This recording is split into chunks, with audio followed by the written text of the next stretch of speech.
Tuhan adalah gembalaku, takkan kekurangan aku.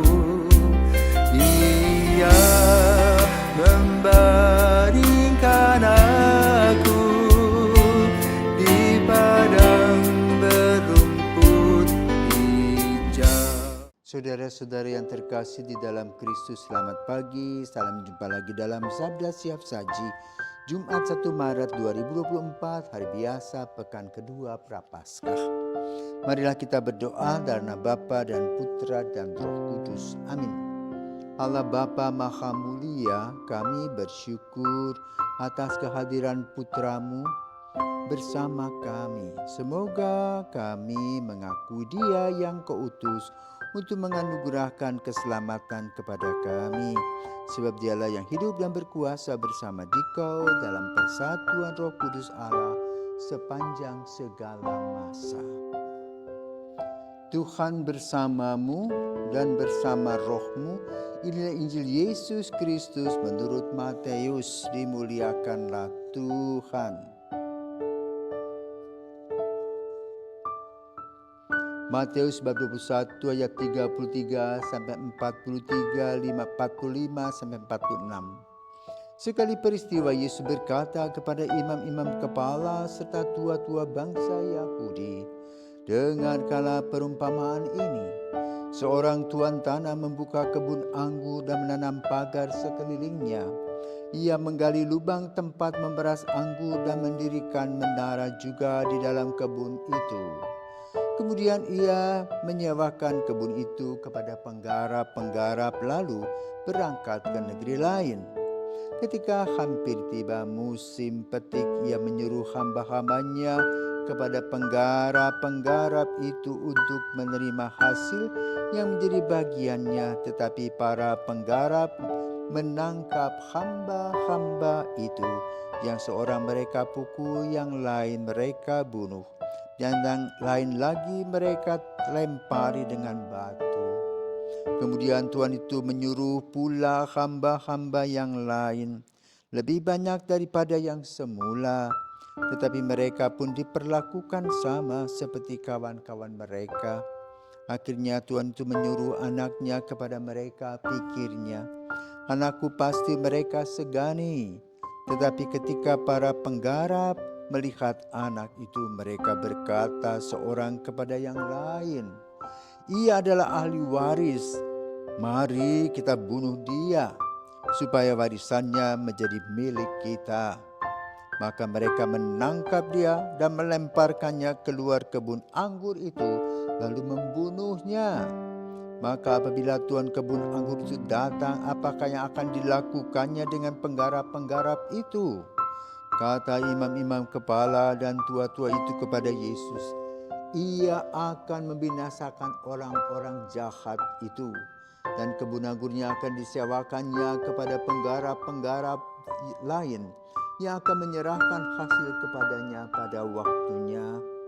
Kata Yesus kepada mereka, "Belum pernahkah kamu baca dalam kitab suci, batu yang dibuang oleh tukang-tukang bangunan telah menjadi batu penjuru? Hal itu terjadi dari pihak Tuhan, suatu perbuatan ajaib di mata kita. Sebab itu aku berkata kepadamu, kerajaan Allah akan diambil daripadamu dan akan diberikan kepada suatu bangsa yang akan menghasilkan buah kerajaan itu." Mendengar perumpamaan Yesus itu, imam-imam kepala dan orang-orang Farisi mengerti bahwa merekalah yang dimaksudkannya. Maka mereka berusaha menangkap dia, tetapi mereka takut kepada orang banyak, karena orang banyak itu menganggap Yesus nabi. Demikianlah sabda Tuhan, terpujilah Kristus. Saudara-saudara terkasih dan para pirsawan, selamat pagi. Hari ini kita memasuki bulan Maret, tanggal 1, hari Jumat pertama di bulan Maret, di mana dedikasi bulan Maret itu untuk Santo Yosef. Sementara intensi Konferensi Bapa Suci untuk bulan Maret 2024 secara universal.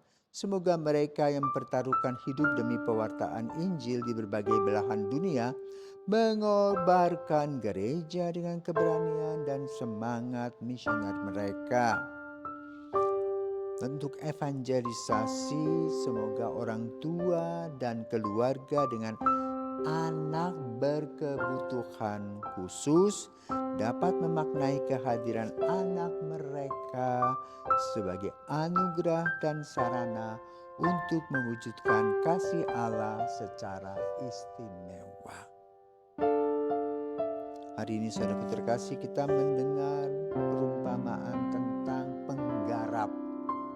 Penggarap artinya orang bukan pemilik, tapi dia sewa, dia sekontrak, kemudian dia mengolah lahan itu untuk menghidupi diri mereka sendiri, tetapi sebagian hasilnya adalah diberikan kepada si hak pemilik. Berapa kira-kira perjanjian? Pada umumnya 30-70. 30 untuk si penggarap, 70 untuk si pemilik. Tetapi ada juga 60, 40 si penggarap, si pemilik 60. Nah, di dalam Injil pada hari ini, penggarap-penggarap yang sudah hampir boleh katakan menghasilkan buah, itu ternyata tidak setia. Kenapa? Ketika si pemilik datang untuk mengambil hasil, orang yang dikirim tadi disiksa. Nah, siapakah mereka? Menurut perumpamaan ini adalah para nabi, para raja pada zaman Israel tidak dianggap. Maka lalu digambarkan Tuhan berpikir keras apa yang bisa, karena penggarap-penggarap para nabi, raja-raja dibunuh, tidak didengarkan. Maka dikirimlah putranya dengan sebuah harapan bahwa mereka akan menghargai, menghormati, bahkan memberikan hasil. Sama dibunuh. Nah, siapakah mereka? Maka mereka kemudian tersinggung kepada Yesus karena Yesus menceritakan tentang hal ini. Ini merupakan perumpamaan yang boleh katakan tepat sasaran. Sering kita berbuat seperti itu. Kadang-kadang kita merasa diri sebagai pemilik, padahal kita bukan pemilik. Maka kalau kita bekerja ada orang pemilik, ya kebijakan itu terserah si pemilik itu. Kita hanya bekerja. Maka sense of belonging jangan terlalu kuat. Ya, sehingga kalau sense belongingnya terlalu kuat, kalau si pemilik itu semena-mena sakit hati. Tetapi yang dimaksudkan dalam Injil pada hari ini, si pemilik sejati, itu Tuhan sendiri dan Yesus putranya. Maka kita harus juga mengikuti apa yang diharapkan oleh Yesus dalam kehidupan kita. Yaitu apa? Kita harus mempunyai sense of belonging untuk iman kita, untuk gereja yang merupakan institusi, keluarga yang dipersatukan oleh Allah, para tetangga dan sahabat yang menjadikan lingkaran satu persaudaraan. Sehingga hidup kita itu bukan lagi bersaing, tetapi saling bahu-membahu, saling mendukung, saling menghormati dan menghargai.